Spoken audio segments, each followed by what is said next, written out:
తిరుపతి శ్రీ తాతయ్యగుంట గంగమ్మ జాతర వేడుకలు ముగిశాయి. ఇవాళ ఉదయం అమ్మవారి చెంపతలు గుంపు కార్యక్రమంతో వారం రోజుల పాటు వైభవంగా సాగిన జాతర పరిసమాప్తం అయింది.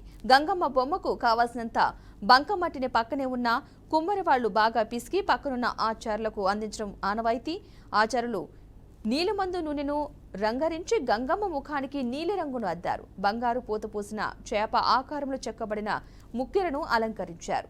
బంగారం రంగు రేకుల చెవులను గంగమ్మ బొమ్మకు జోడించారు. చెవులకు బంగారంలా మెరిసే సింగపూర్ రేకుతో చేపడిన కమ్మలు, జుంకీలను అలంకరించారు. మంగళివాళ్లు గంగమ్మ బొమ్మ తల మీద తల వెంట్రుకలనైతే దారంలాగా పేడి పొడవుగా వేలాడదీశారు. అమ్మవారి విశ్వరూప దర్శనాన్ని చూసేందుకు భక్తులు భారీగా తరలివచ్చారు.